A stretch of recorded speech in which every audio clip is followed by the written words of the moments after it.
It's good to be with you all today. Hello, welcome, welcome. Really appreciate your time and attention. Let me first just say my name is John Fink. I'm a Senior Research Associate Program Lead at the Community College Research Center. I lead our research on improving dual enrollment, making it more purposeful and more accessible for all students.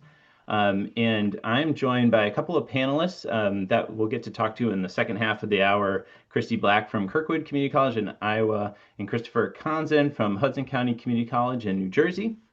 We're really excited to share with you some research from CCRC, some new research on the business models, sort of these investments, like you all are saying in the chat, and also the return on that investment, like what is it costing, but also what is the sort of the returns that we have both to sort of our bottom lines, but also the mission of community colleges to expand post-secondary access and attainment. So I do want to just sort of start by thanking first my co-authors, our team, our dual enrollment team here at CCRC, Davis Jenkins, Sarah Griffin, Aurelie Garcia-Tulla, as well as our funders, the Gates Foundation, for their generous support. And we're going to be really focused on this report that we released in October called College Business Models for Scaling Purposeful Dual Enrollment. I'm going to sort of start by sharing the kind of key findings from the report. We'll have some time to learn more about these two case examples from Iowa and New Jersey, and then we'll have time at the end for audience questions. Please, as you go through the webinar, feel free to put questions in the chat. Our colleagues will sort of track those questions, and we'll use those in the Q&A at the end. We'll also have folks responding to questions in the chat too, so feel free to take the dialogue there. And this session is being recorded, and the slides will be shared with the recording shortly after the presentation. All right, let's dig in. Let's talk about sort of this idea of redesigning dual enrollment and what's the potential, what are the challenges, but also what's the potential here. The first really reason to focus on this is just about the size. The footprint of high school students taking some type of college coursework through a partnership with a post-secondary institution is very large nationally. It's called a lot of different things: early college, concurrent enrollment, dual credit, dual enrollment. We'll just say dual enrollment here for the purposes of today. And it's both big, so about 2.8 million high school students in the most recent year, and it's been growing at a pretty rapid rate. Like it's tripled in the past 20 years, it's doubled in the past decade. Most of this is happening at the community colleges. And if you look at just what share of community college students are in high school, it's about 1 in 5 community college students are high school students nationally. And in 11 states, it's above a third. Including Iowa, where we have a panelist today from. It's 45% of their community college enrollments. And so this is not just big, but it's really significant for community colleges. And I think on net, this growth has really been a positive thing for communities because over the same time period, lots of researchers like ourselves and others at CCRC have studied the effects, the positive effects of taking even just 1 or 2 dual enrollment courses and really shown consistent benefits in terms of college enrollment, college attainment, and whole sorts of other outcomes, including earnings, most recently in a report released using Texas data in the fall. But there have been challenges, sort of growing pains, you may say, as the programs have expanded. They're summed up by these 2 phrases that you hear sort of talking with folks running these programs, that the sort of conventional approach sort of yields this programs of privilege with students of color, low-income students, first-gen students, et cetera, students with disabilities, English learners, all sort of underrepresented in terms of who gets access and participates in dual enrollment, as well as this idea of like random acts, that there's not a lot of intentionality or advising or supports to provide students to help them make a sense of what these courses could lead to for them after high school. And so we've been studying at CCRC this deep approach, which I'll share more about, but it essentially addresses both of these problems of practice by first removing barriers, including cost, transportation, the various things I've heard in the chat, to make this accessible and available really for all students, but especially underserved students who sort of are going to college or completing college degrees at lower rates. But not just sort of that, but also expanding access to high quality dual enrollment courses that are aligned to really exciting post-secondary pathways that don't just push students into college, but really pull them in because this connects into their purpose, their aspirations, and their longer term goals. So that connection to pathways, which is very sort of relevant to CCRC's research on guided pathways reforms in the community college sector. Um, we've been sort of studying this for a few years now, and generally our approach at CCRC is to sort of visit places that have particularly strong outcomes. We've sort of had this track record of going to dual enrollment programs and visiting high schools and colleges, implementing those programs that have been more successful at closing gaps in access by these various populations of students, as well as helping those students be successful and complete college degrees in the long term. And we've studied this in a variety of different sort of contexts, and it really builds our research has built into this deep framework, dual enrollment equity pathways, which is essentially sort of taking the guided pathways framework and extending it into high school, really as an on-ramp for high school students into high opportunity post-secondary pathways, which specifically we define as like direct entry into a four-year institution to get a bachelor's degree, entry at a community college after high school in a transfer program that's actually aligned to a bachelor's major. That's been designed so that the credits don't just transfer, but they apply to that bachelor's degree program. So that's different than just a general studies transfer program. So that is another sort of high opportunity outcome. So too are things like applied associate degrees or other sort of direct entry to the workforce programs that lead to a living wage in the area.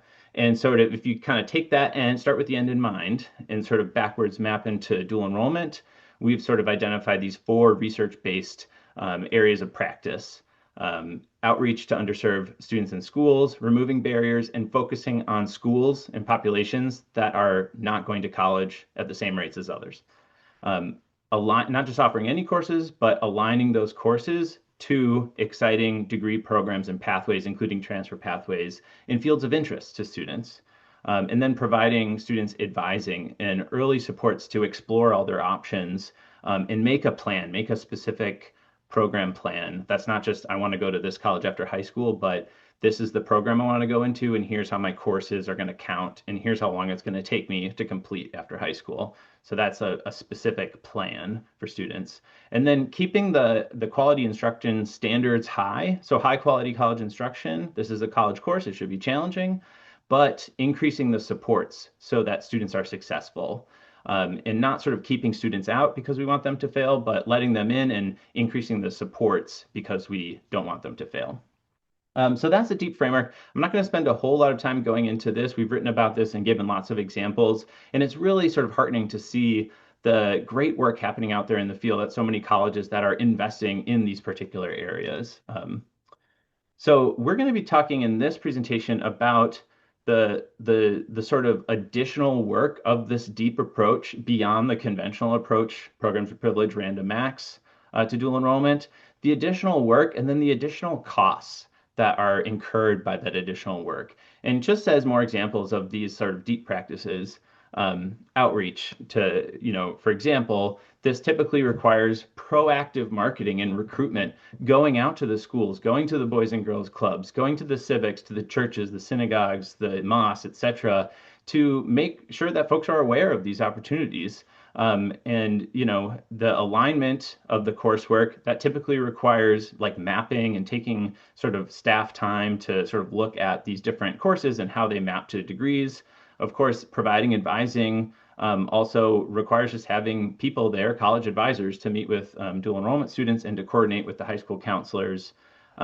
There's a lot on the instructional quality, both in terms of like quality monitoring, but also like proactive supports for struggling students and sort of understanding that most students will be struggling. So how do we find them and get them the supports that they need in time? And then, of course, all the operational partnerships, investments in sort of building strong working relationships with K-12s. So these are examples of what the deep practice looks like, the deep practices look like in practice. But as you can see, is maybe we're thinking like dollar signs, right? Ka-ching, ka-ching, additional staff or adequate staff, staff time to like align the courses, the advising staff needed to actually have a real conversation with high school students, the staff time to sort of monitor, train new faculty, observe faculty, address issues as they come up, the sort of technology needed to sort of find those early alerts and give students the support they need just in time. And so there are these like additional costs on top of the typical costs of any dual enrollment program, which would be like you have to pay the teacher, You may have to absorb some tuition and fee from the students. You may need to pay books. So there are these sort of conventional costs, but to really scale deep practices, as we argue in this report, there are these sort of additional costs incurred. And so the report really asks, how are we going to pay for this, given that there are these additional costs for implementing deep? And what we find is that we really need to, if we're going to shift from the conventional sort of programs of privilege, random max approach to a more of a purposeful approach to dual enrollment, we also need to shift the business model. We sort of argue, and what we find is that the conventional sort of business model of the programs of privilege, random max, it's also like you hear the phrase like we're an office of one or a department of one. And essentially, that means that there's lower costs. So there's minimal investments made to cover dual enrollment program operations and lighter supports. And many, especially if these programs have been designed more for the sort of university-bound students who are pretty high achieving in high school, maybe there's not as much, perceived need for those supports. But the sort of flip side of that business model is that there's less re-enrollment at the community college after high school because those students are sort of on their way to a university. And that's great. We fully support that. That's one of those sort of high opportunity outcomes in that deep framework. But we do also note that the difference in business model here is that with a more purposeful or deep approach that really focuses on college access, it's particularly focused on students who wouldn't otherwise go to any college without a transformative, high quality, pathway aligned dual enrollment experience. And to pull that off, like I shared in the previous slide, there are additional costs, to scale these deep practices and provide more outreach and advising and support, et cetera. And so, because you're really assuming that a lot of these students are going to need a lot of support to sort of kind of acclimate to college level standards and levels. But, on the flip side of that, there is this greater return on those investments that we've sort of learned from colleges, greater downstream revenues in terms of more students re-enrolling at that community college after high school instead of not going to any college after high school. And those, our colleague Clive Belfield, we wrote a paper a few years ago, he called that a yield surplus because it's not only a re-enrollment of those students after high school, but there's a surplus of new revenues from those students who wouldn't have otherwise go to college that actually sort of builds over time. Sort of every sort of additional course and credit that they pay for is sort of new monies that would not otherwise have been available to the college. So just think to yourself, which of these business models more resembles the work at your college?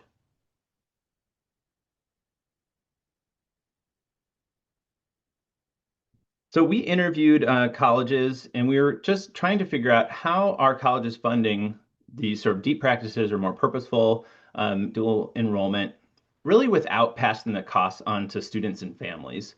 Because kind of a prerequisite for a more sort of college access focused version of dual enrollment is that there's really not any money coming out of the pockets of students and families to take these dual enrollment courses. And that is the case in sort of almost half of states that this is like free college. It probably is the nation's like largest free college program, dual enrollment. And so, but how can colleges afford to implement these deep practices and their additional costs without passing those costs on to students and families? And one of the key sort of elements here is just what is your state funding situation? And we published this blog as an important piece of context to this study with my colleagues Jesse Steiger and Davis Jenkins, where we looked at a couple of things by state and really asked the question of like how much are states providing to colleges for dual enrollment? And we bucketed states into sort of high, medium, and low categories. So you can kind of see the blog. We put the spreadsheet out. It's a work in progress, so send us your feedback on things that you see from your state. But we essentially put some states into the higher funding, relatively higher, which was closer to the sort of adequate funding for scaling deep practices. That doesn't necessarily mean that deep practices are at scale in those places, but at least like the funding was generally higher. Medium is sort of kind of in the middle, and low being really low to no funding. Like this is particularly challenging. Colleges are not getting a lot of support from states to sort of if they're not going to pass along the cost to students or K-12 schools to scale deep practices. So this is a key part of context In this study, we interviewed, college leaders, dual enrollment teams, business officers across a range of states with sort of higher, medium, or lower funding state situations. You're going to hear from two today: New Jersey, low category, and Iowa, medium category, to kind of hear how that works in their state. But we also tried to make sure to speak to more urban, suburban, and rural schools to get a sense of this. And these were sites that we identified based on having some evidence of deep practices at scale and more success closing gaps in access to dual enrollment.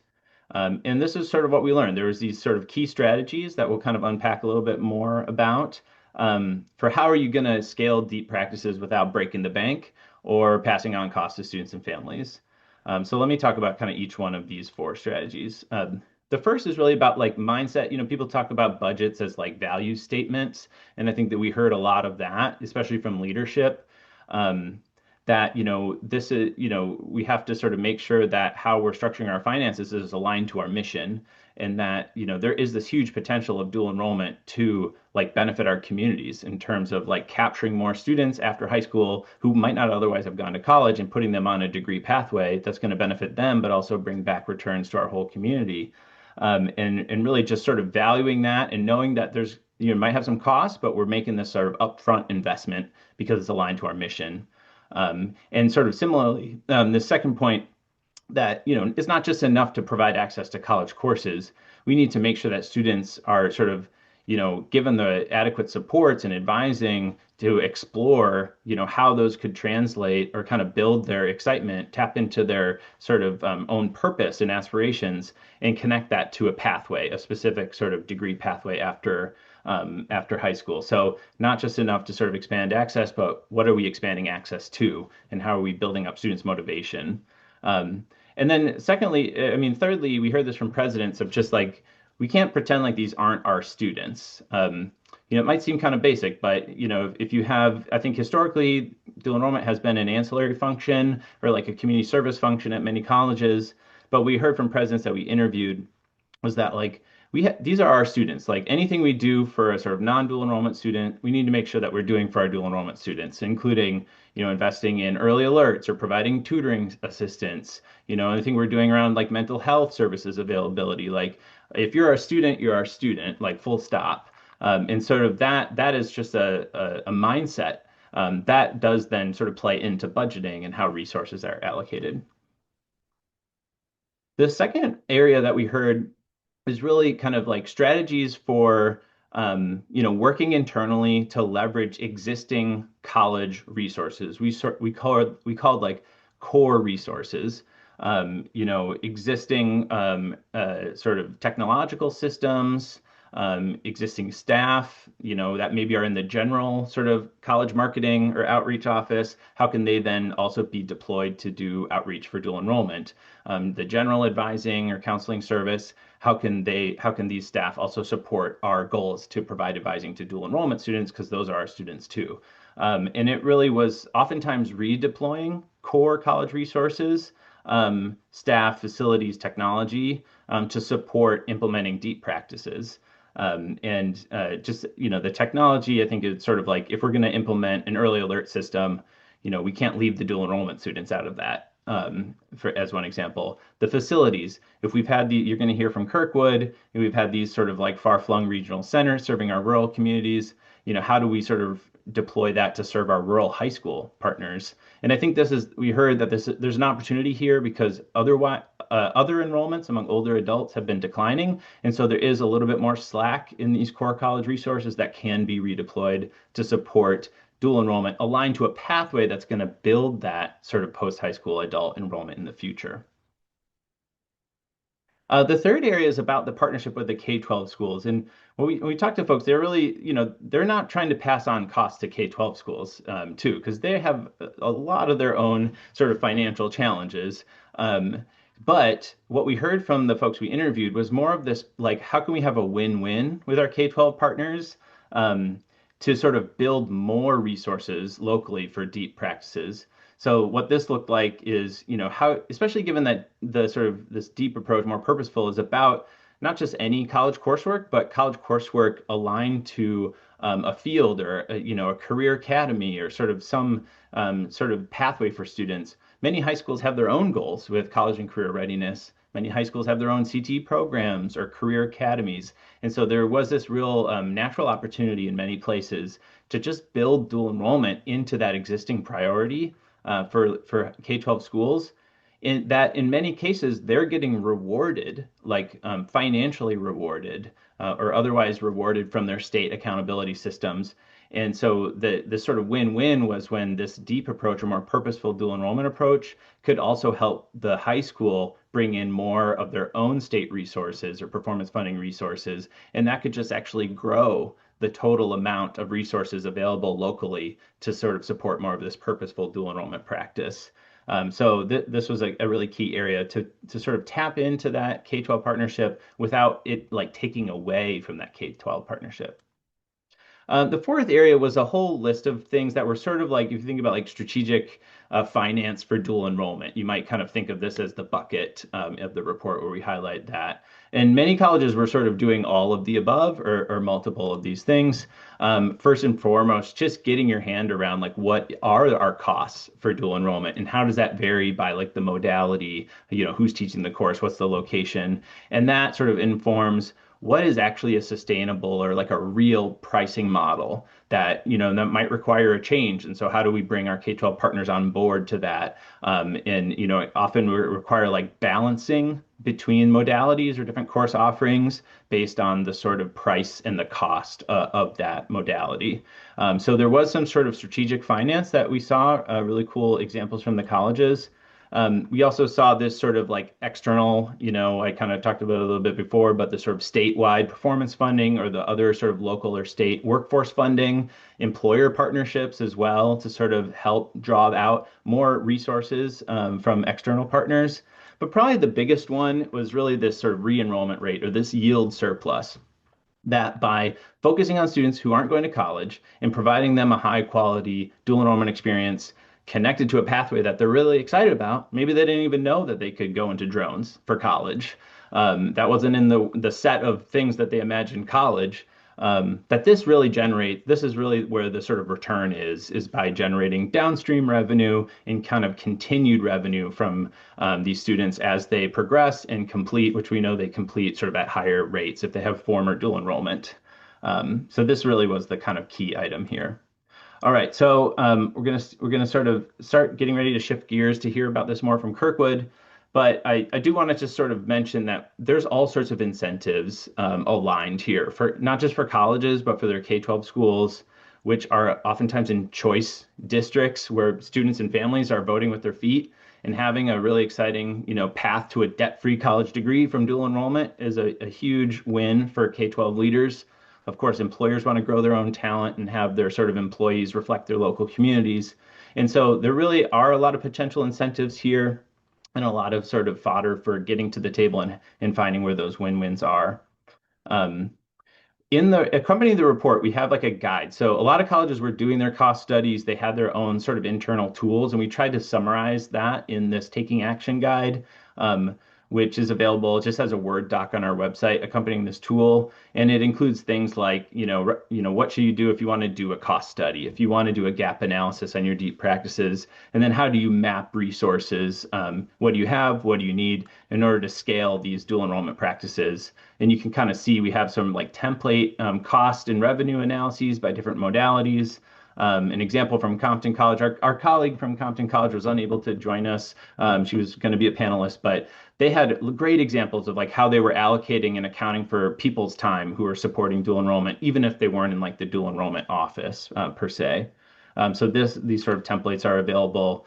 And we sort of use this guide as a way to have recommend that colleges take on a particular deep implementation goal. Like what's something like advising for dual enrollment students or outreach to Title I high schools?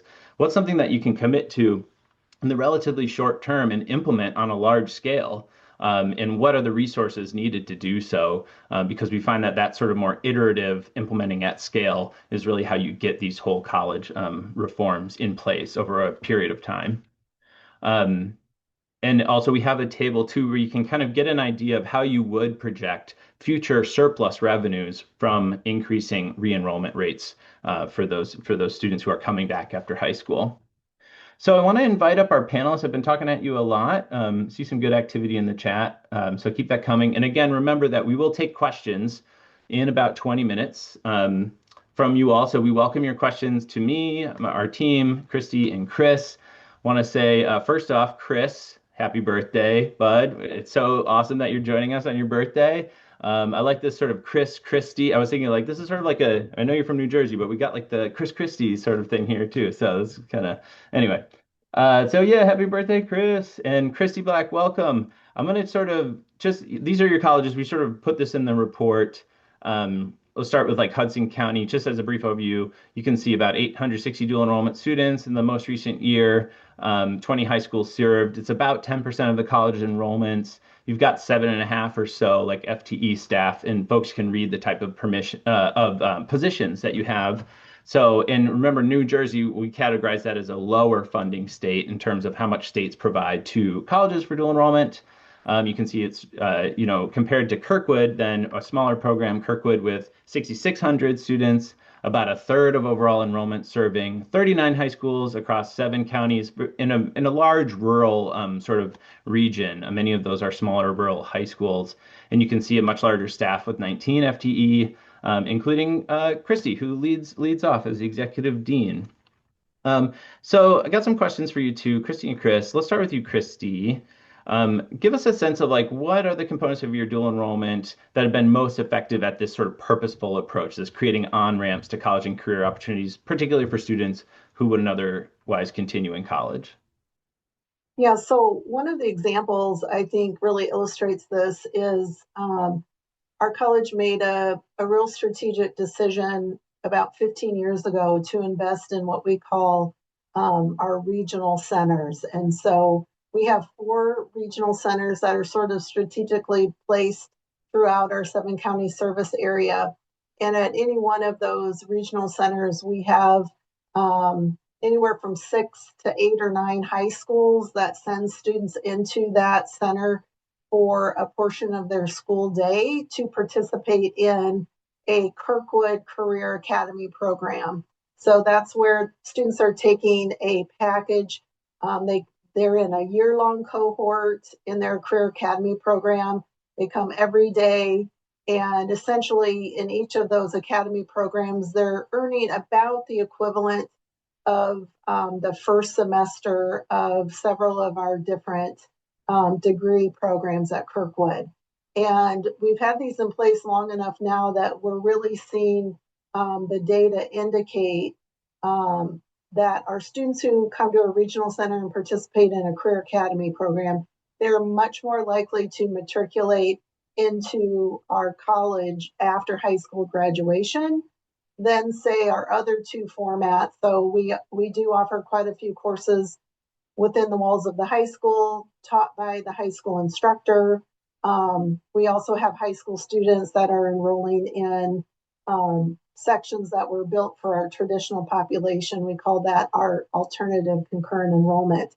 But when students are coming into these career academy programs, they're getting a sense of what their options are, where that's leading them. And so we have seen a really strong matriculation rate in that program that we have.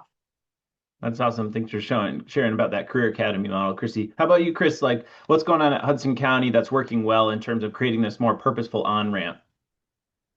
So I think what has been really important for us is partnering with the CTE clusters, particularly around accounting, management, business. And those are areas where we are trying to not only do one course, but a number of courses that are fitting within their Perkins funded CTE clusters. And then, of course, I would say our biggest success when you're looking at the high school student who may not particularly be college bound would be in the culinary area. And North Jersey stands alone by itself as being a large hub for the hospitality industry. But then when you give our colleges and our counties proximity to New York City, There's just a plethora of opportunities in the market. But what we're trying to do by creating these dual enrollment opportunities around culinary and hospitality is create an on-ramp so that those students will continue on with us. And make sure that they're aware, and we're doing this more purposely now, working with both our enrollment management area and our culinary recruiters as well, so that these students see that many of them would be eligible for financial aid, once they cross the Rubicon of graduation and they already have a number of credits under their belt, even if they just want to continue on to a culinary certificate.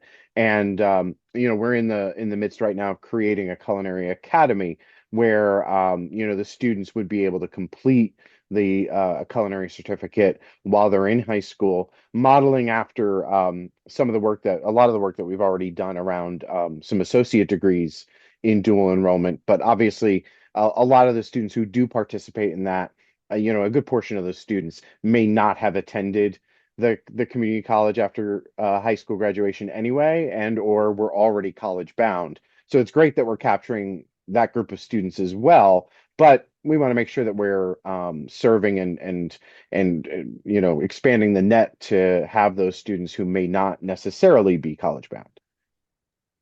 And can you both, maybe we'll start with you, Chris, like give us an overview of like what are the most significant costs? Like what are the big cost drivers for dual enrollment, in particular, a more purposeful approach? And then like where are you getting the revenues from for dual enrollment at your college?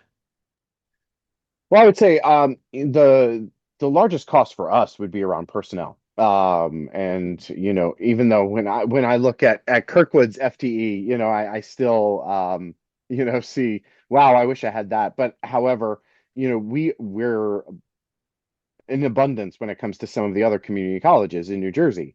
When it comes to folks who are specifically working in dual enrollment, we call early college is our big umbrella.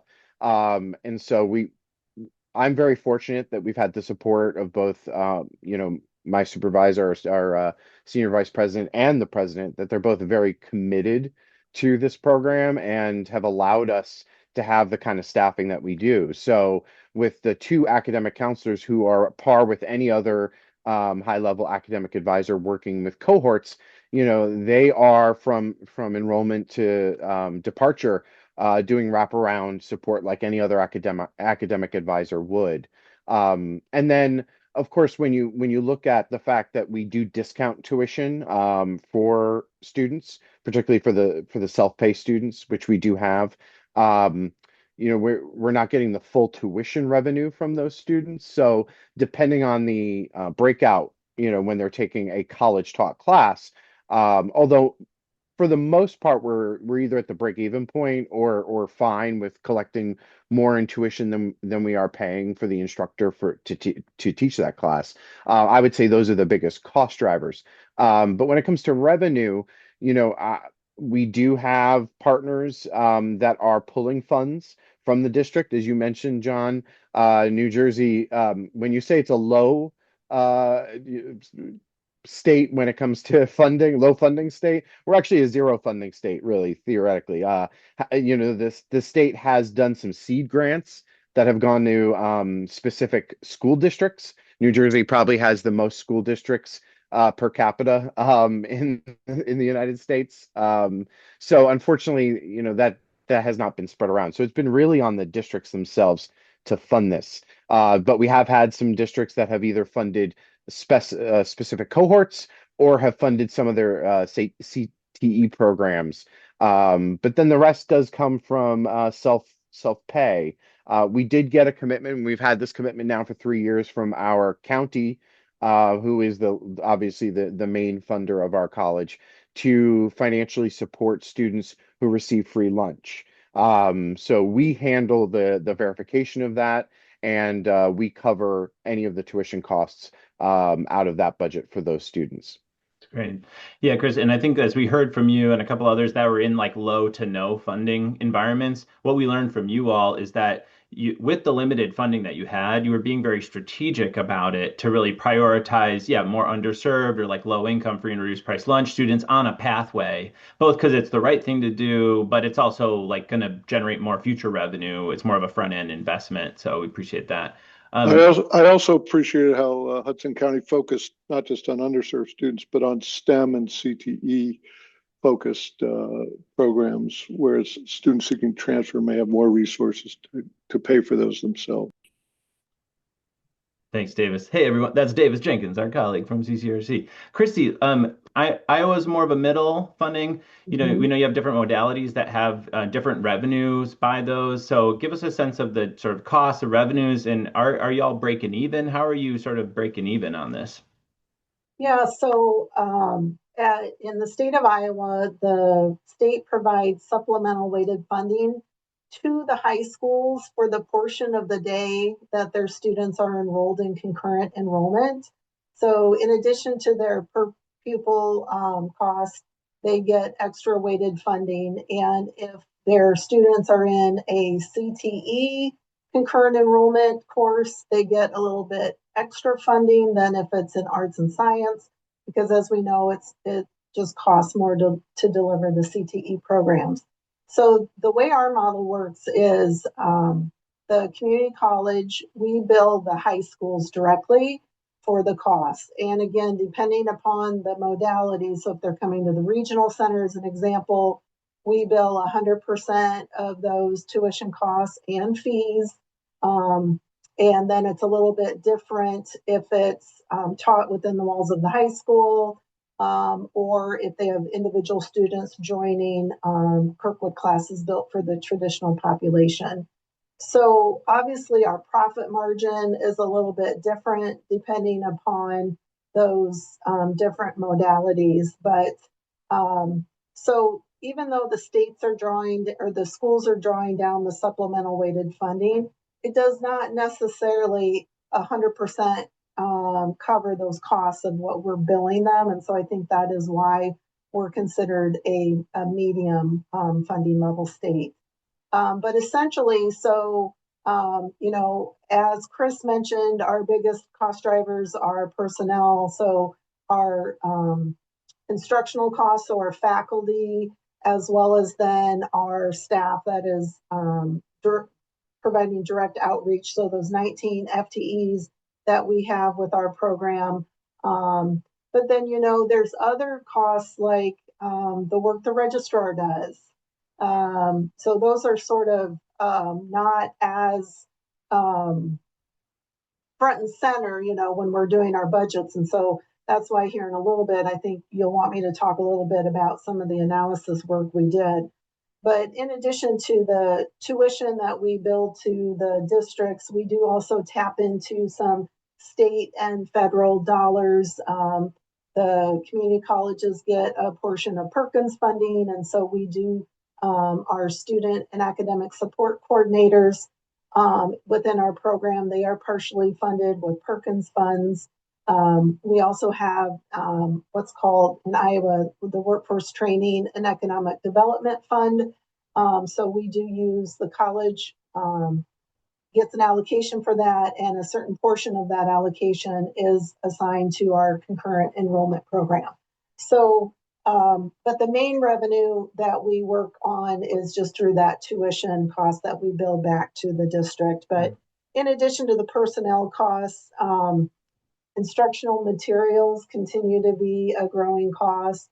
And obviously at our regional centers, we need to make sure we're staying up with that state-of-the-art equipment. And one of the driving forces behind those academy programs at the regional centers is that because we are so rural, there's no way that our individual high schools could build out the level of labs that we have for things like automotive technology, advanced manufacturing, and welding. And so we do have to, just like our academic departments every year have to put in requests for equipment, our program as well, we tap into that same funding for equipment requests and making sure we're keeping our labs up to date. So that's, I would say, a high level summary of our revenue streams and costs that we have.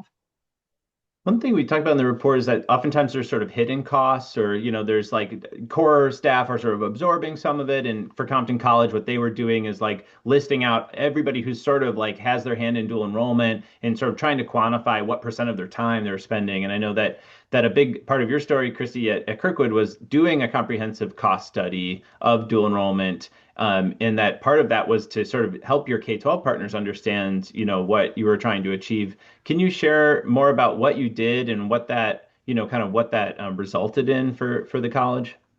Yeah, so as I mentioned earlier, we have those three different modalities that where we're delivering the concurrent enrollment. And for the courses within the walls of the high school, we were really just early on thinking about, because the district provides that instructor, as we mentioned, the cost of personnel is usually the highest part of delivering these programs. But when we started breaking down the costs, we were only billing the school districts 20% of our tuition costs per credit hour for those courses.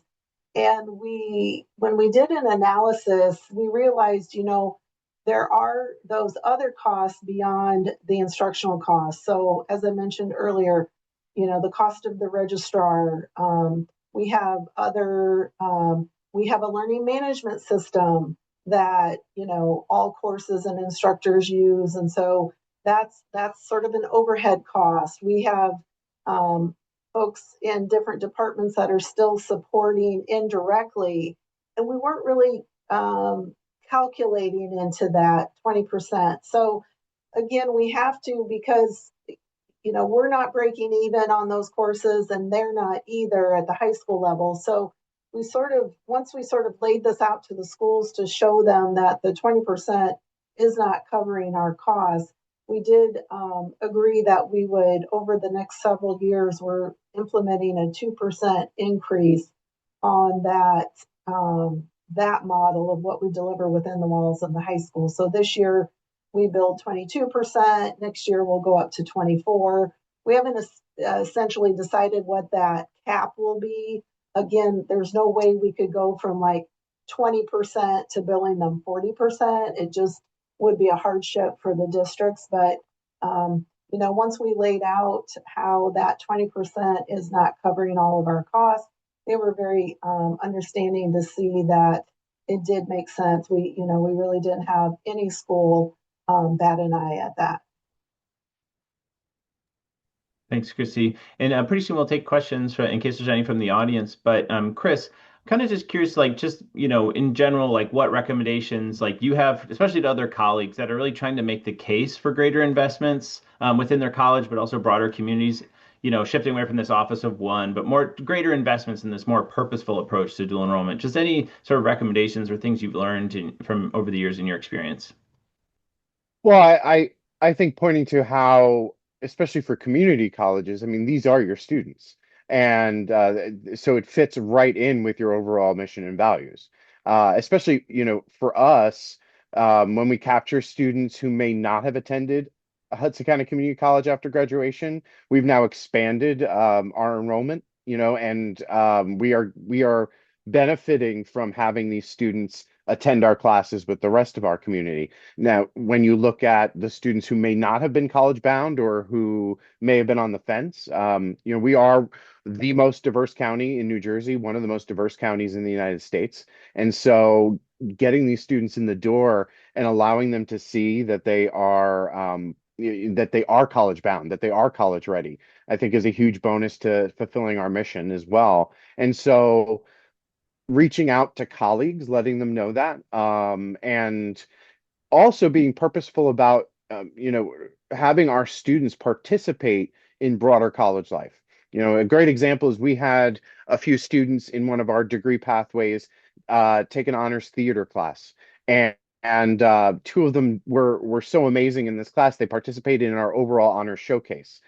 We have students who are getting inducted into Phi Theta Kappa and are now not only getting inducted, but are participating in the PTK chapter. We've got these stories everywhere. So letting the students tell their stories really and be our ambassadors is what's allowing my colleagues throughout the college to see that these are their students too. So it's not just in our silo, but that these students are Hudson County Community College students along with everybody else. Thank you, Chris. Christy, anything you'd add on like just general recommendations for making the case for more resources for more purposeful dual enrollment? And I'll give a shout out in terms of elevating the student voice to the dual enrollment squad, trying to build a social media presence to really put, students front and center talking about dual enrollment. Yeah, I don't have a lot to add, but just you can't deliver your mission without money, and you have to really understand what your overall costs are to deliver the program, and you can't really undersell the program. So I think just really understanding the bottom line and you got to be able to make a business case for why you need additional resources. And that's really what's worked well for us at Kirkwood over the years. We've established business models. We've put together income and expense projections, and that's really how we've been able to continue to move forward with the funding. That it's awesome. And just another plug too, we saw great examples, including from Kirkwood, of those sort of like even just some of the back of the envelope sort of projections and other much more sophisticated ones. And we tried to sort of distill those down into that companion inquiry and action guide that we put up as a Word document, which we do that just so it's more open source and you can kind of use it as a starting off point. Let's bring our colleague Sarah Griffin up from the dual enrollment team, who's been sort of keeping an eye on this very active and looks like a fun chat that's been happening. See if we got any questions for our panelists here from the audience. Yes, thank you so much, John. Hi, everyone. Great to be here today. And we do have some questions. So Chris and Christy, and you can answer in no particular order. But one question we have from the audience is, how does your institution decide on the amount of staff needed to help with your dual enrollment programs?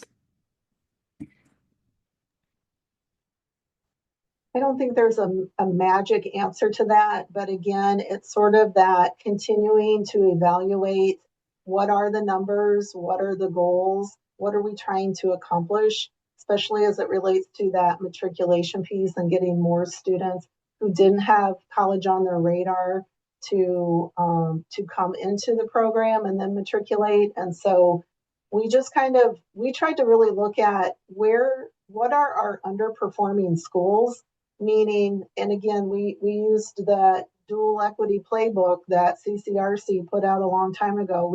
We weren't doing a good job of understanding our numbers. And once we implemented some of the recommendations from that, we saw where our underperforming schools were. And so that helped us make a case to bring on 2 additional staff members to be more present within the walls of our larger high schools, because they were significantly underperforming compared to some of our other high schools. So you got to know your numbers. To me, that's been a big piece in making the case. I think for us, it's been more qualitative, less quantitative, although we have the quantitative piece as well because our enrollment growth has been increasing exponentially, particularly around the degree pathways, but also with the number of districts who now have some type of program with us, including outside of our county when it comes to culinary. But I think it's really, being able to explain how high touch this community of students is. As John had kind of explained before, this requires on-site presence quite a bit. So although we love when we get these students to campus, that's after, so we have to visit each of the high schools. We have to be present at high school open houses. We are now seeing an increased need to do presentations and have presence in middle school, towards the end of 8th grade to prepare our high school students and to prepare their parents, particularly because we have such a large percentage of first-gen students. So needing to do this high touch and be on the ground, so to say, I think has helped provide the narrative to to warrant the staffing and other support that we've been able to get. Thank you. So we do have another question about how are you managing the costs of dual enrollment in your institutions if there's no cost to high schools or when high school faculty are teaching the courses and students are being offered free resources like textbooks?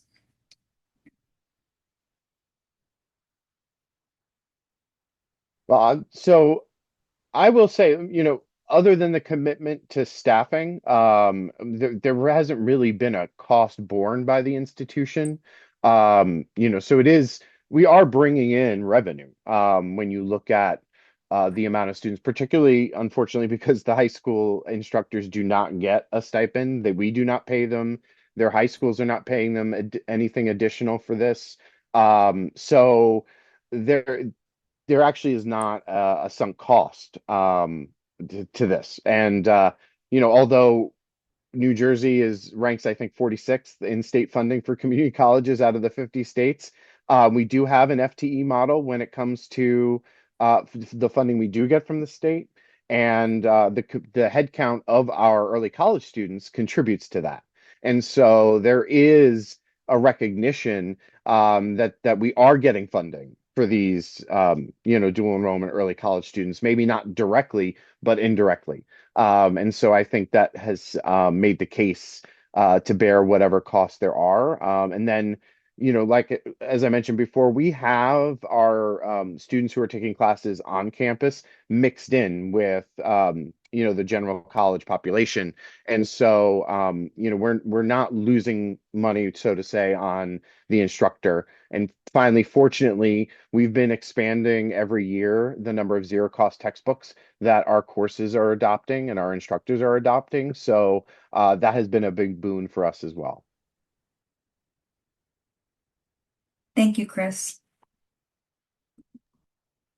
I don't really have anything more significant to add to that. But like Chris stated, we are trying to do more adoptions of the OER, the open ed resources, to help cut back on some of those costs related to the instructional material. Thank you, Christy. We also had a question that maybe I'll throw over to you, John, about collecting data on yield rates of dual enrollment students coming back to the college through which they took dual enrollment. And is there kind of any correlation there with the scaling of deep practices? So I'll say a couple things on the yield rate. That first off, if you're not looking at this, like how many students are coming back to you after high school, you really should be looking at that. We surveyed all the Texas community colleges, what's their yield rate? And the top response was, I don't know. And I think like this is data that you have access to. Sometimes folks are not sure like how to define it, but I'm going to put it in the chat. We laid out a metrics framework with clearinghouse data. Also, everybody has access to underutilized for dual enrollment, but you can see how many come back to you and how many go elsewhere and where they're going and what they're majoring in. So a lot there to sort of unpack, but it's really helpful to look at those re-enrollment rates, really by high school, by student characteristic. You can learn a lot from that. When we visited places to do our deep field work, basically we selected the sites based on high college enrollment rates overall among their dual enrollment students. Like 80% were going to college, for instance. And generally what we see is when there's a high college enrollment rate, there is a higher yield rate, just because more of those dual enrollment students are going to college. Many of them are going back to that dual enrollment college.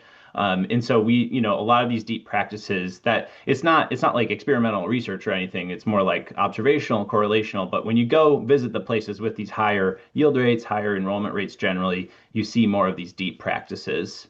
Focus on underserved populations, connection to a pathway, high quality instruction and supports. Thanks, John. We also have a question about technology for dual enrollment students, and this is something that we talk about in the report. So Chris or Christy, wonder if you have any comments about technology systems, platforms that you may use specifically to handle student enrollments and applications and kind of to streamline those processes. Yeah, we realized probably about 7 years ago we needed to do something different because we were just, getting lists of rosters and we were trying to manually enroll students. And so we explored a variety of platforms, and we have invested in Dual Enroll, which is a software program that works specifically with concurrent enrollment. And that has made the experience a lot smoother, not only for students, but even the counselors, because they have live data. They can see what students are enrolled, if there's any errors with the enrollment. And so that we do pay an annual per student fee to use that platform, but it saves on our FTEs of people who were actually working to process and physically enter registrations. And so that's been a really great resource for us, and was well received from our school partners. Thank you, Christy. I'll just add we're using our EAB program, our EAB Navigate, with our early college students as well, dual enrollment students. They are mixed in with that, so we're able to utilize early alert and other functions. So we're about the same when it comes to the admissions enrollment, the initial enrollment functions. But I just want to add that's another piece of technology that we're utilizing and making sure that we are inclusive of our dual enrollment students. Well, thank you, Chris, especially because it's your birthday, and Christy for joining us here as a panelist. We appreciate the engagement in the chat. Sorry you couldn't get to all of the questions that you had, but please stay in touch with us. You can sign up for our CCRC listserv, learn all about our dual enrollment research. Feel free to contact us directly too with any thoughts, questions, comments. We so appreciate your time being here. I want to leave you with one data point for those who have stuck around. Just think, dual enrollment's really big nationally, right? It's about a third of high school graduates have some dual enrollment. There is a whole other third of high school graduates that have not taken dual enrollment, but have concentrated or accumulated a lot of high school CTE courses. And you heard a lot of this today, but in terms of like who can we serve that we're not currently serving, our next project that we're working on right now is really going and visiting places that are really building dual enrollment into these CTE programs, like as the default. So it's not just college or career tracking in high school. It's putting the college into the career tracks. It's an and instead of an or. So stay tuned for more of that in 2026. We appreciate your attention, and hope everyone has a great rest of the day and stay in touch.